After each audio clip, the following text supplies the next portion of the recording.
মামদো কিছু বলার আগেই শাকচুন্নি মামদোর হাত থেকে মাছটা নিয়েই জোরে এক কামড় বসায়, আর সঙ্গে সঙ্গে শাকচুন্নির সামনের দিকের সকল বড় বড় দাঁতগুলো টপ টপ করে খসে পড়ে যায়। আহা, কি আনন্দ আমার মনে! পাকা টুসটুসে আনারস খাবো আমি মন ভরে। ও বাবা, কেমন গান গায় গো! মামদো জঙ্গলে ঘুরে ঘুরে দুটো পাকা টুসটুসে আনারস পেয়েছে, তাই তার মনে আজ খুব আনন্দ। আনারসগুলো নিশ্চয়ই খুব মিষ্টি হবে।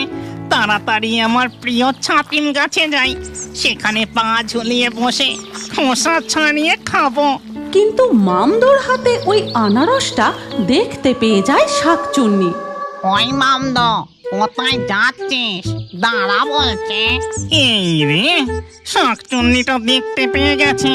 তখনই শাকচুন্নি তড়াৎ করে গাছ থেকে নেমে আসে, তারপর মামদোর সামনে এসে দাঁড়ায়। মামদ, আনারসগুলো খুব মিষ্টি না রে? দে তো আমায় খেয়ে দেখি।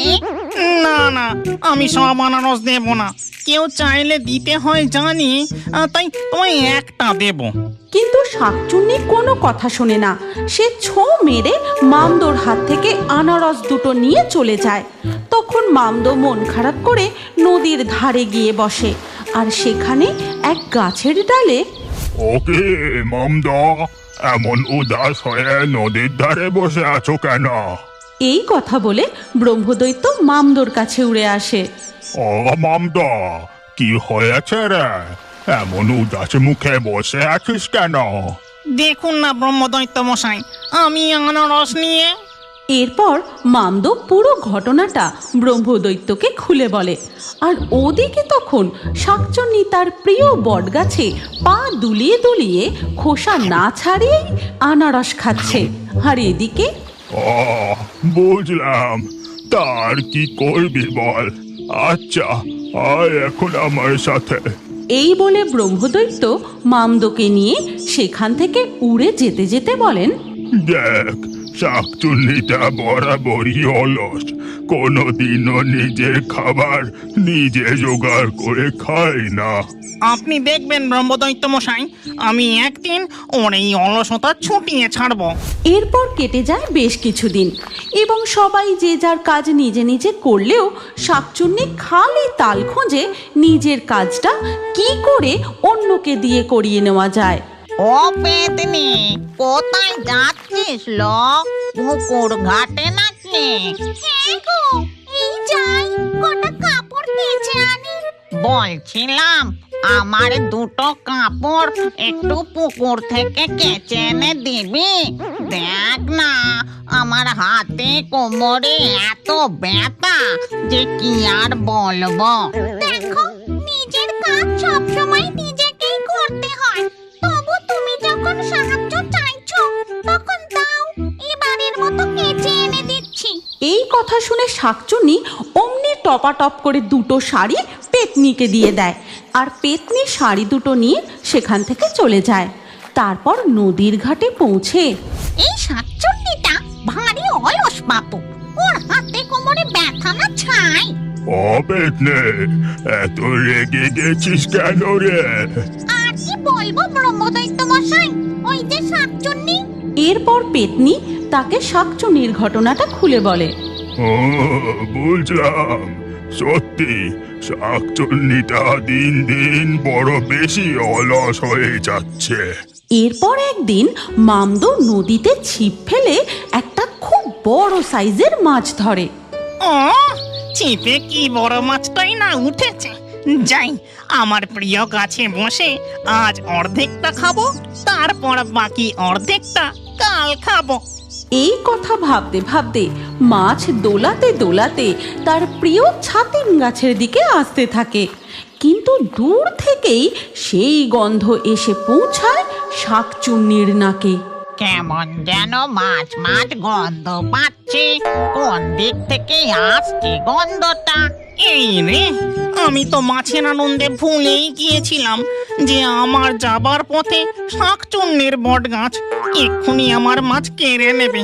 তাড়াতাড়ি এই মাছটা কোমরের গামছা দিয়ে লুকিয়ে ফেলি। যেই না ভাবা সেই কাজ, আর সাথে সাথেই শাকচুন্নিও সেখানে এসে হাজির। হ্যাঁ রে মামদো, তোর গা দিয়ে এত মাছের গন্ধ বেরোচ্ছে কেন? মাছ নিয়ে যাচ্ছিস বুঝি? কই না তো, কোথায় আবার মাছ? আমার কাছে কোনো মাছ নেই। মিথ্যে কথা বলতে নেই মামদো, দে দে মাছটা দিয়ে দে, নইলে আমার লম্বা নখ দিয়ে কিলিকিটি দেব বলে রাখলাম। সাথে সাথেই শাকচুন্নি মামদোকে কাতুকুতু দিতে শুরু করে। ওরি ওরি, ছাড়ো ছাড়ো ছাড়ো, ওরি ওরি। আর তখনই মামদোর গামছা থেকে মাছটা পড়ে যায়, আর শাকচুন্নি লম্বা হাতে সেটা তুলে নিয়েই টপ করে গিলে ফেলে। এটা কি হলো? আর তাই শুনে শাকচুন্নি তার বড় বড় দাঁত বের করে হাসতে থাকে। তারপর শাকচুন্নি সেখান থেকে উড়ে পালায়। এর বেশ কিছুদিন পর একদিন মামদো যখন জঙ্গলে আপন মনে ঘুরে ঘুরে বেড়াচ্ছিল, তখন পেতনি ও ঘ্যাঙো ভূত এসে, এই যে মামদো, তুই এখানে? কেন, কি হয়েছে? তোমরা আমায় খুঁজছিলে বুঝি? হ্যাঁ ভাইয়া মামদো, তুমি তো আমার সব থেকে প্রিয় বন্ধু, তাই তোমাকে আমার বিয়েতে নিমন্ত্রণ জানাতে এলাম।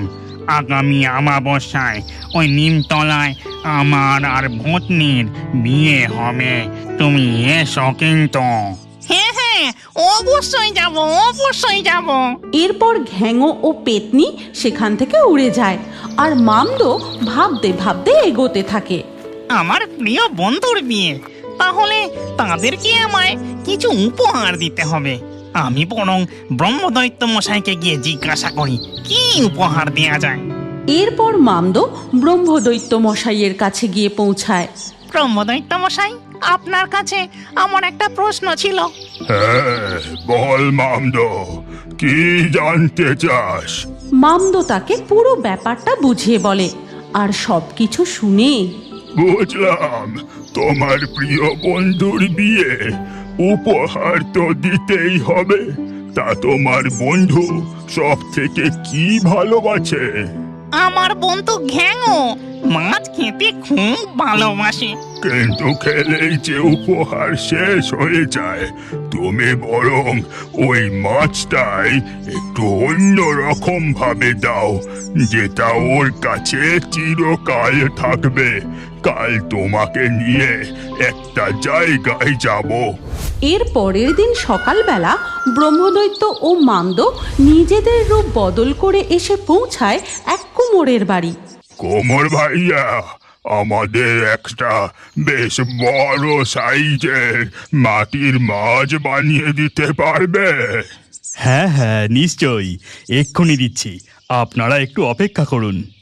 এই কথা বলে কুমোর একটা বেশ বড় সাইজের মাটির মাছ বানিয়ে তারপর সেই মাছটাকে আগুনে পুড়িয়ে শক্ত করে গড়ে দেয়।